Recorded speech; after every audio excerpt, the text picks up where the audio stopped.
So then guys, we just had the announcement of the brand new M3 MacBook Air series. So that's right guys, we have the new 13-inch and we also have the new 15-inch MacBook Air now, and it's just been announced and it's coming out on March 8th. So that's just a few days away. But today what I want to talk about the top 10 things you need to know about things that are different about this MacBook Air, and also what does it mean for this? What does it mean for the M1 MacBook Air 2? What's going to happen to it? And does it mean that Apple are going to be finally retiring this model altogether? Well, the best thing to do is have a look to see what Apple have changed this time round on their actual website. So let's have a look. So then, I'm on the MacBook Air M2 at the moment, and let's have a look then to see what upgrades we have with upgrade number 1 for the MacBook Air. Well, the first thing you've got to realise, obviously, with the new MacBook Air series, it comes with the M3 chipset. So this is the next generation of Apple Silicon that got announced at the end of 2023, and we had this in the likes of the iMac M3, and also we got this in the MacBook Pro M3, and now it's available inside the MacBook Air 13 and 15 inch. The second thing you need to know about that though is obviously depending on which MacBook Air you pick is also the different type of M3 chipset you're going to get inside of it. If we look on the tech page here, and if I scroll down, you can actually see here the basic standard model. This is the one what costs $1,099 for the M3. If we look here, we actually get an 8-core GPU inside of it. We don't actually get the 10-core GPU, and that we have to spend $1,299 to actually get that actual upgrade inside of it.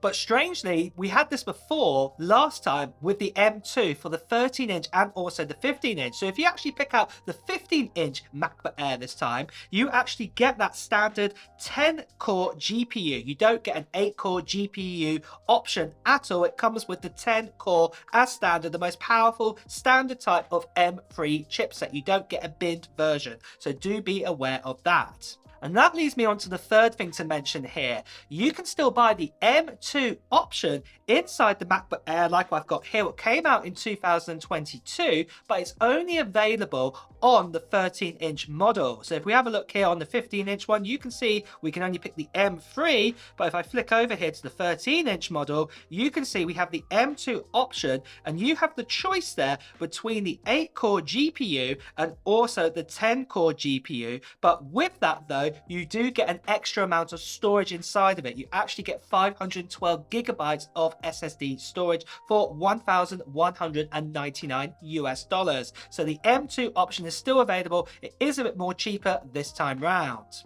And then that also leads on to thing number 4, as you can see. And then that leads on to the fourth thing to talk about, and that is this thing right here. This is the MacBook Air with the M1 chipset inside of it. And Apple no longer sell this MacBook. It did come out at the end of 2020, so we're talking about 3.5 years ago now this got released, and it does look like now Apple will not sell this brand new anymore. You will still be able to get it probably refurbished, and there's lots of places that are going to sell this, so there might be some great deals if you want to get yourself an M1 MacBook Air right now, because the prices are going to be reduced really by a huge amount now, because Apple are no longer going to make this model. Going back though to the M3 MacBook Airs though, the fifth thing to mention about is battery life. Both the 13-inch model and also the 15-inch model has up to 18 hours of battery life. And as you can see here, it does have an 18-hour battery life inside of it. And then if we switch over to the 15-inch model and then also have the same thing here, we've also got an up to 18 hours battery life inside of it.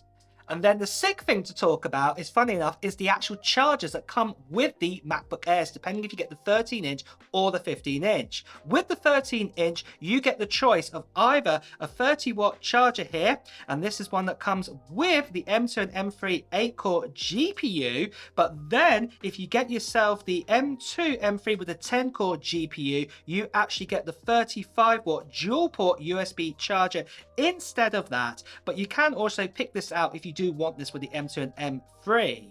But if you have a look at the 15-inch MacBook Air, You only get the choice of the 35-watt dual USB-C port power adapter, but you can also use an up to 70-watt fast charging ability on the 15-inch MacBook Air.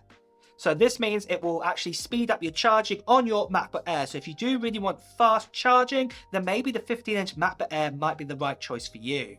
The 7th upgrade is something what's just needed right now, and that's to do with Wi-Fi. And that is that we've actually got Wi-Fi 6E now on the actual 13 and the 15-inch model, whereas with the M2 MacBook Air, we still have Wi-Fi 6, as you can see right here. Then the 8th thing to talk about comes with a bit of a catch, because this one's a little bit strange. The MacBook Air with the M3, whether this is the 13 or the 15-inch model, can actually support dual screens at the same time. So this means that you can actually use 2 external displays. But the big catch of it all is you have to close your lid. So you can't actually use your MacBook Air at the same time. You'd have to attach, say, an external keyboard or mouse, maybe a Bluetooth one. You cannot use a display on it, and you have to close the actual display down to use dual display if you want to do that. The 9th thing to be aware of is that if you are going to pick yourself an M3 MacBook Air and you're wanting to do kind of loads of pro video editing and lots of pro photo editing and things like this, maybe funny enough, this MacBook might not be the right choice for you. The main reason behind that is the actual MacBook Air is a completely fanless design and there is no cooling as essential inside of it. So if you are going to do anything like that, maybe you might be worth getting yourself, say, the M3 MacBook Pro instead, because obviously you will get more ports, you'll also get better cooling, a better display and everything like that, and you'll be able to completely utilize that M3 chipset for long periods of time. Then finally, the 10th thing to be most aware about with the MacBook Air, and it's something that people complain about a lot, all of them start with 8 GB of RAM again. We're not getting 10 GB of RAM, 12 GB of RAM, or 16 GB of RAM starting out here. It is 8 GB. So with that, guys, if you are definitely somebody who's going to be having, say, loads of, say, Safari tabs open or Chrome tabs open, lots of apps open, all at the same time, maybe you better go and look for getting yourself the 16 GB option of the M3 MacBook Air. Don't pick the 8 GB, because soon after opening, say, about 8 or 10 tabs, this starts to actually slow down your MacBook Air. And I, for one, with the M2 have learned this, and so I would highly recommend getting yourself the 16 GB option, or if you've got the money to do that, get yourself, say, maybe the M3 Pro MacBook Pro, and that has 18 GB of RAM inside of that, if money's getting too close to getting the next category of option. But there we have it, guys. Those are the top 10 things that you need to know about the new MacBook Airs, except for one last thing. It's coming out on March the 8th, and you'll be able to pre-order it right now if you want to get yourself one. And with that, guys, it's time to wrap up this video. So if you have enjoyed watching it, please do press the like button. Also, at the same time we hear the latest Apple news, reviews and comparisons, please also make sure you subscribe to the channel and also hit that notification bell. Until next time, guys, I'll see you really soon. Take care. Bye bye.